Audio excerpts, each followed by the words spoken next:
Good day, everybody.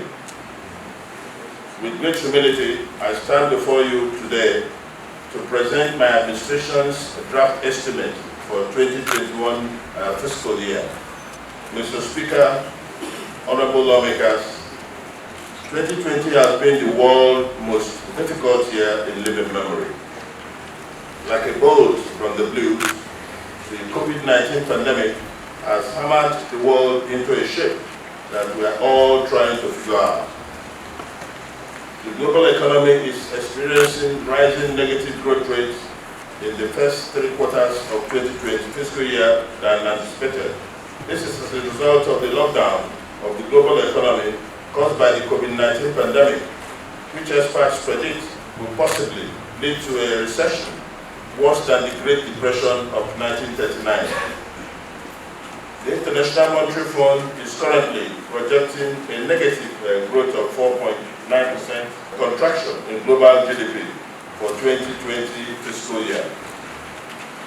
In Nigeria, we are facing weakening macroeconomic conditions caused by the COVID-19 pandemic, which compelled economic lockdowns and a sharp decline in oil price from $60 per barrel at the start of the year to $30 per barrel in March, and currently stands at $37.02 per barrel. With only 60% of jobs generated from the informal sector, according to the International Labour Organization, the lockdown has created a rise in joblessness and insecurity, leading to abrupt income losses for many workers across the country. According to Nigerian Bureau of Statistics, real GDP is projected to contract to 4.4% due to COVID-19 pandemic and may contract further to 7.2% depending on the gravity and the duration of the pandemic and other related issues. However, Mr. Speaker, honorable lawmakers, I'm happy to report that my team and I rose to our feet to adopt measures that will minimize the exposure of Anambra to the pandemic. We also maintain a strong focus on my economic blueprint and its vision. My vision is to make Anambra State a first-choice investment destination and a hub for economic and commercial activity. Our mission remains to make Anambra a socially stable, business-friendly environment where indigenous and non-indigenous alike will have opportunity for wealth creation. Mr. Speaker, honorable lawmakers, at this juncture, I must not fail to commend the great role you and your team played at the peak of the COVID-19 battle, especially your timely efforts in approving the 2021 to 2023 medium-term expenditure framework and fiscal strategy, as well as the passing of the 2020 revised budget in response to the pandemic. Posterity will not forget that this honorable house stood up to be counted when the Anambra needed you most.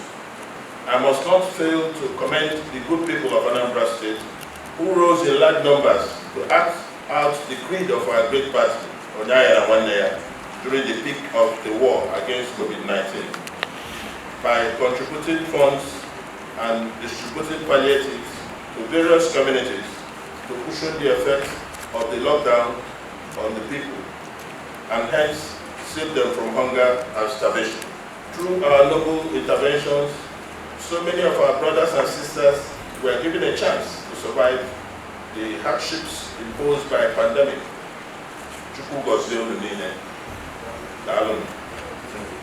At this juncture, Mr. Speaker, Honorable House lawmakers, shall we rise to observe a minute's silence in honor of our brothers and sisters who lost their lives to the complications caused by the COVID-19 pandemic, and the gallant police officers and the Anambra who lost their lives during the EndSARS protest.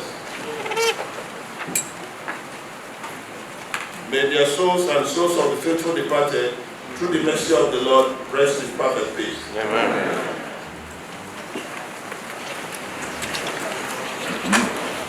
A review of the 2020 fiscal year. Mr. Speaker, honorable lawmakers, following the COVID-19 pandemic and series of lockdowns which crashed our oil price and affected businesses, both federal and state governments were left with no choice than a downward review of their earlier approved 2020 budgets in line with the expected decline in revenue. Accordingly, our initial approved 2020 budget was 137.1 billion naira. However, following the revision of the revenue and expenditure assumptions for the rest of the year, the approved revised budget came down from 114.9 billion, indicating a reduction of 16.1%. Mr. Speaker, honorable lawmakers, a look at the economic trends in the past 3 years shows that the Nigerian economy recorded GDP growth rate of 0.8% in 2017, 1.89% in 2018, and 2.3% in 2019. However, all this progress will likely be wiped out by the anticipated reduction in the aggregate revenues as Nigerian economy is expected to witness a contraction of approximately 4.2%. However, in Anambra, over the same period, we have made great efforts to sustain year-on-year growth. Our economy has grown from 4 trillion naira in 2017 to 4.2 trillion naira in 2018 at the rate of 5.75%. And it's expected to hit 4.4 trillion in the 2019 GDP report, going by the preliminary estimates from the State Bureau of Statistics. However, we are aware that due to the challenges witnessed in the current fiscal year, it is very likely that our domestic economy will contract. From our analysis, we project a possible contraction of 2 to 3% due to the lockdown, which imposed a closure of our markets and trading centers, suspension of domestic flights, and general reduction of economic activities. As would be expected, these have had a significant impact on most sectors of our economy. Mr. Speaker, honorable lawmakers, our first priority in tackling the COVID-19 pandemic was to contain it and prevent it from becoming a frightening medical emergency. Consequently, we set up a statewide COVID-19 response committee that I headed. We swiftly moved to implement rapid measures and interventions which drastically minimized the impact of the pandemic in Anambra State. To the glory of Almighty God, Mr. Speaker, honorable lawmakers, I am delighted to announce that our dear state has recorded only 19 COVID-19 deaths so far, and I'm hopeful that sooner than later we shall have no more COVID-19 deaths in Anambra State. My team and I are working tirelessly to ensure that no more lives shall be lost to COVID-19 in this state. We have also done well in the areas of offering health insurance to the Anambra. At the moment, the Anambra State Health Insurance Agency, ASHA, covers 90,000 beneficiaries. Not only that, in less than 2 years of existence, ASHA has become a reference point in mass health insurance in Nigeria. Its adoption model strategy, which enables public-spirited individuals to pay for health coverage for poor, has become a benchmark in health insurance in Nigeria. Mr. Speaker, honorable lawmakers, in the agricultural sector, we launched the 2020 farming season and distributed free inputs to farmers, including rice seeds, cassava stems, maize seeds, and okra seeds. We also provided fertilizer to farmers at the subsidized rate of 20% as part of the efforts to boost agricultural production.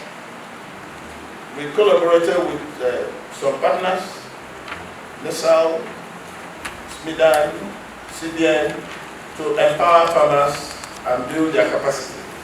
and provide access to single-digit loans to improve production through anchor borrower programs. We estimate that over 20,000 direct and indirect jobs were created through these interventions. In the area of MSMEs, we have successfully distributed 2 billion CBN ASBA micro, small, and medium enterprise development funds to over 30,000 beneficiaries, with a recovery rate of over 87%, the highest recovery rate in this program nationwide. We have also established 2 MSME hubs in the state: the shoe and leather products industry cluster and the tailoring and garments cluster, both at Naira. Mr. Speaker, honorable lawmakers, we also establish an MSME's one-stop shop that houses the various state-of-the-art shoemaking equipment behind Naira Industrial Shoe Cluster. Once commissioned, this facility will house Bank of Industry, Development Bank of Nigeria, Corporate Affairs Commission, Standard Organizations of Nigeria, etc., for the benefit of our MSMEs and business owners in the state. This is a partnership between the federal government and the government of Anambra State, and the project is expected to be inaugurated in November 2020 by the Vice President of the Federal Republic of Nigeria. Mr. Speaker, honorable lawmakers, in the transportation sector, we have digitized our traffic management and control, emergency response and rescue services, and citizen feedback through the creation of Transport Command and Control Center.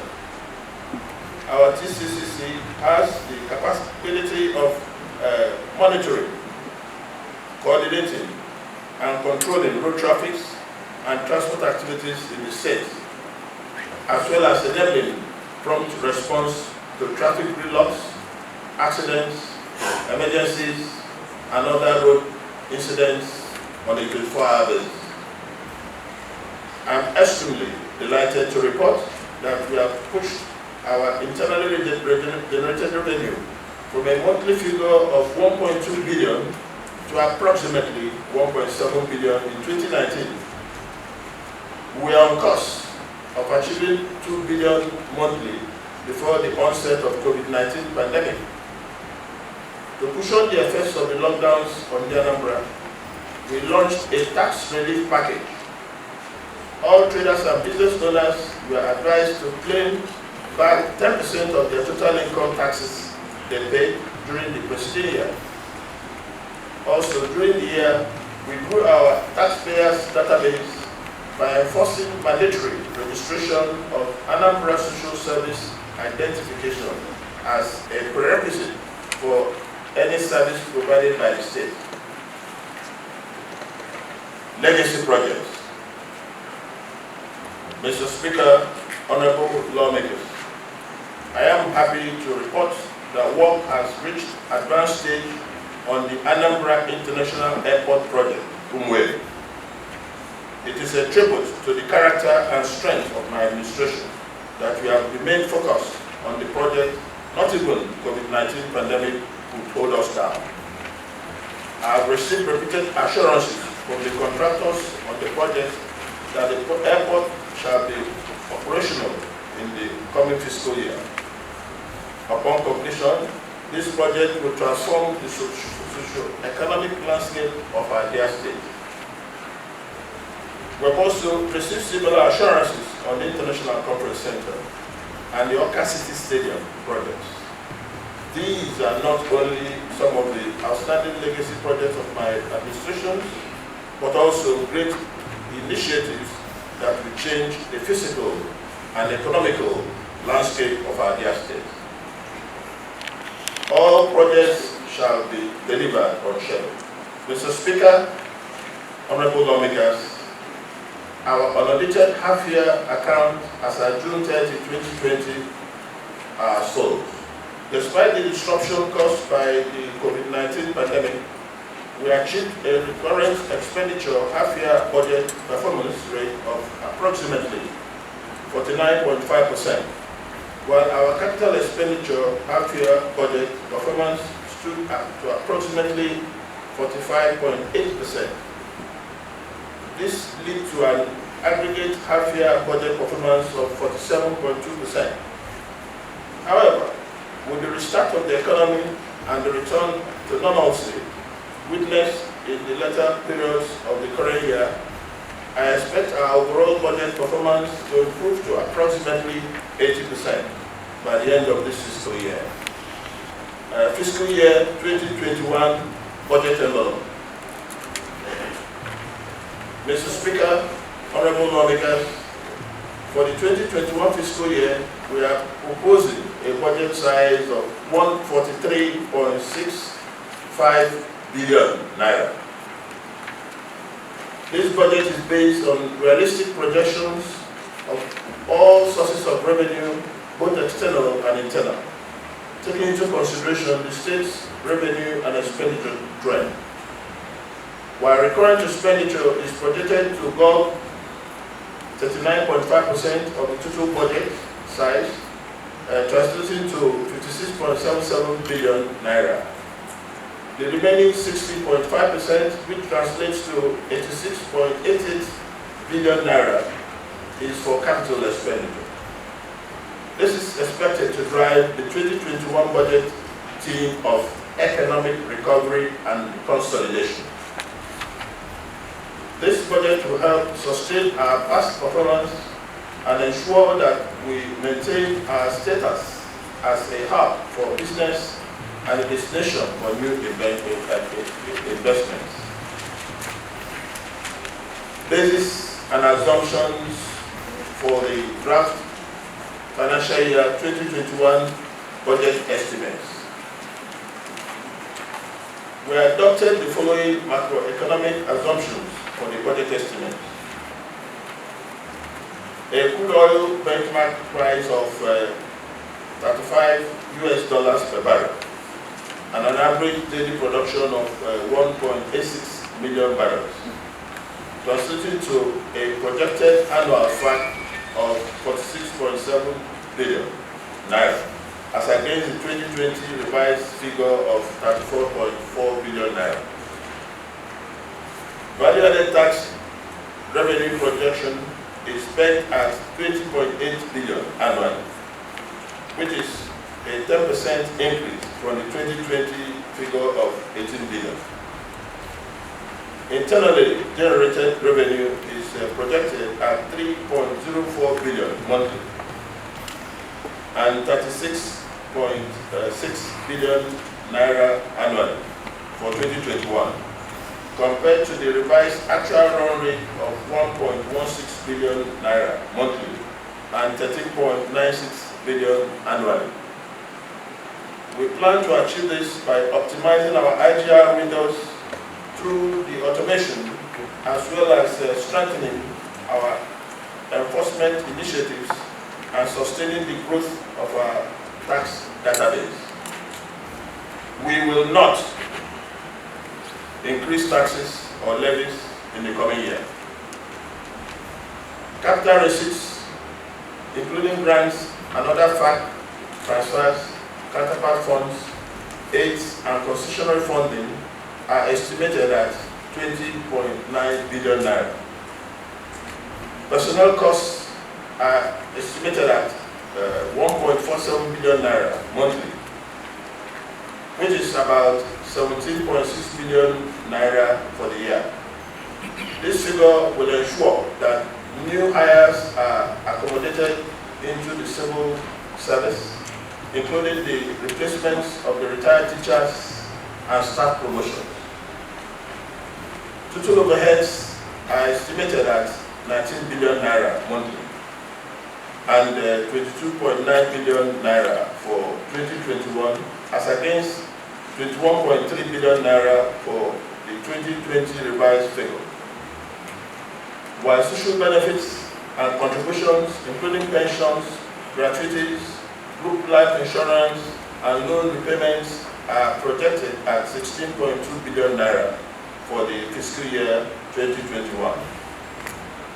We have provided 11 billion naira for debt financing, This comprises of a single-digit concessionary program lending for the interventions in healthcare, social investments, agriculture, manufacturing, and youth entrepreneurship.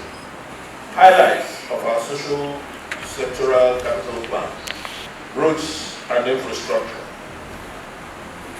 Roads and bridges remains a major focus area for this administration. This is therefore estimated that out of the total cost of 32 billion Naira earmarked for the roads and bridges, 19.44 billion Naira will be spent on the construction of new roads as well as the rehabilitation of existing ones. We plan to complete over 50 ongoing road projects in the 3 senatorial zones of the state, as well as construct more roads to open access to agricultural communities and boost food production in the state. Anambra Road Maintenance Agency will be funded to the tune of 1.2 billion Naira for the effective road rehabilitation and maintenance in the state. Meanwhile, 5.8 billion has been earmarked for completion of the proposed Anambra International Airport runway and 500 million for the completion of the International Conference Center. Okay. Similarly, the sum of 500 million has been earmarked for the development of sports stadia in Oka, Ekulobia, and Otuacha. Agriculture and related sectors. In agriculture, we intend to maintain our achievements over the past 7 years. We shall continue to support cluster farms in the 3 senatorial zones of the state on cooperative crop advantage basis, so as to empower the youth and women under the Commercial Agricultural Credit Scheme and Accelerated Agricultural Development Scheme, supported by Central Bank of Nigeria. This total of 3.5 billion Naira will also go to the youth segment of this project. Our collaboration with the development partners, Central Bank of Nigeria, FADAMA, IFAD, RAM, to support increased farming activities and access farmlands will be sustained in the coming year. And the 2.5 billion Naira allocated to the sector will continually ensure that our programs and policies are effectively implemented. We shall continue our investment in education with the overall goal of achieving globally competitive education. To realize this, we have made projections of a total of capital expenditure of 5 billion to be spread across the following areas. 3.15 billion has been earmarked for basic education and special projects in the secondary school. 0.8 billion Naira is allocated to the Anambra State Universal Basic Education Board, while 2.17 billion has been allocated to infrastructure and capital improvement in the state-owned university, colleges of education, and polytechnics. We shall allocate 3.4 billion to environment. From this sum, 1.7 billion Naira was set aside for the establishment of water management facilities and a fraction of the budget for the procurement of garbage moving equipment, as well as establishment and upgrading of existing parks and gardens. Youth empowerment and creative economy. The recent NSAS protests across Nigeria has compelled a rigorous review of our plans for Anambra youth. As a listing governor of government, we have set aside the sum of 200 million for payments as compensation for our people who have proven cases of gross human rights violation, torture, and deaths from the activities of the defunct SARS in Anambra State. Indeed, my administration has a great regard for Anambra youth. Over 70% of my appointees are youth. Therefore, the aggregate funding allocated to youth entrepreneurship and empowerment programs across all ministries, departments, and agencies in the state is 5.4 billion. You should also add the 3.7 billion on the agriculture on this to show all the monies that are going to the youth. We have also allocated over 1.1 billion naira to empower youth through vocational agriculture, artisan training programs, as well as 120 million naira for the establishment of creative centers, innovation hubs, and ICT-related projects. We believe in the saying that a healthy nation is a wealthy nation. Therefore, we have set aside a sum of 6.8 billion to continue the implementation of strategic initiatives that will help fill identified gaps in our health system, which the COVID-19 pandemic has exposed, and to further improve health delivery in the state. Out of the 2 billion commercial agricultural credit scheme facility, and 1 billion will be spent to fund macroeconomic micro-entrepreneurs through cooperatives that cut across the 3 senatorial districts. Disbursement will be 60% to women and 40% to men. The balance of 1 billion will be disbursed and managed in a single-digit interest rate to small and medium enterprises. We're also finalizing COVID-19 response program with the World Bank, which will provide an additional $5 million to support capacity building programs and startup funding for young entrepreneurs. Furthermore, Nigeria's 1.5 billion COVID-19 Action Recovery and Economic Stimulus Fund will support MSMEs across all the sectors of the state. Anambra can attest to the improvement in security aided by the Light Up of Anambra program and our rural-urban electrification schemes.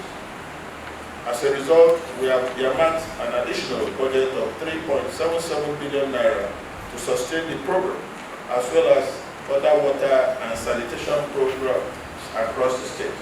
Community Social Development Program. The 20 million naira Community Choose Your Own Project initiative has continued to produce impressive results across the 181 communities of the state.